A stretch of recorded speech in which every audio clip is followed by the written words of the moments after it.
This is nScreenNoise. My name is Colin Dixon, founder and chief analyst at nScreen Media, and today is June 27th, 2014.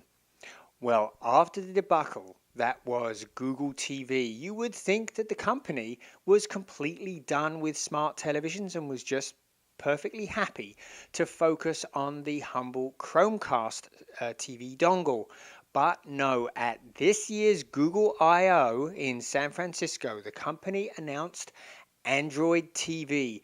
Dave Burke ran us through the features, and it is certainly very feature rich. There are lots of things to like, but it was a big surprise that the company would step back into smart TVs when they had Chromecast running so well. But more on Chromecast in a moment. Android TV is based on the new version of Android called just L, the letter L. Yeah, they're getting very terse in their naming of their operating systems these days. And it looked pretty good. You could bring up the interface and it basically overlays live TV. And it had several views which all moved very slickly and very smoothly.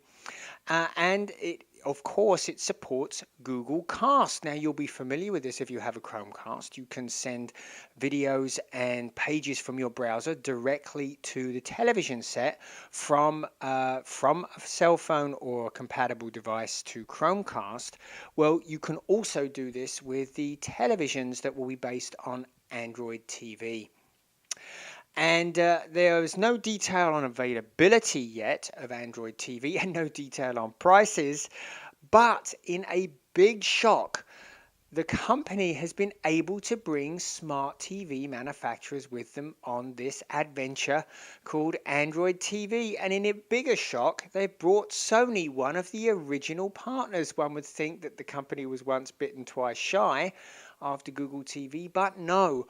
All of the HD and 4K TVs in the 2016 Sony line will be powered by Android TV.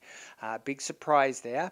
And they're not alone. And in fact, earlier in 2015, Philips and Sharp will be releasing televisions powered by the new operating system. And we should see SDBs from companies like Asus and Razer much earlier than that too. So you'll be wanting to know, of course, what's happening with Chromecast. Well, Chromecast and Android TV certainly seem to be on parallel paths. They're not really mirroring each other's functionality. And there were some announcements for Chromecast. First of all, Google proudly announced that it was outselling all of the internet SDBs like Apple TV and Roku TV at the moment. So that's certainly something that we are seeing in various markets. It's not just here in the US. It's in several of the European countries where it's also being sold.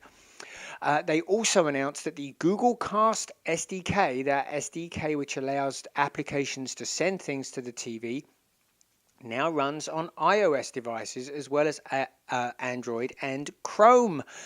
And you will also be able to control Chromecast without being on the same Wi-Fi network. Now, what does that mean? Well, it means that you can use a cellular network to control the television, send things to the TV. But certainly in light of the Aereo TV decision, the Supreme Court, you better be pretty careful sending video from remote locations to televisions.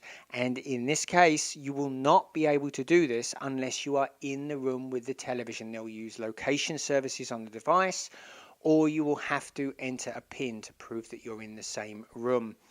Now, that's not all that they're doing here. They are also enhancing those beautiful pictures that you see when Chromecast starts up. They are calling this ambient experience, and you will be able to add your own photos. You will even be able to look at pictures from people like Getty Images. And what's more, you can even query your phone by just saying Chromecast, what's on my TV, and it will tell you what the picture is, who the painter is, and give you various details about the image in general.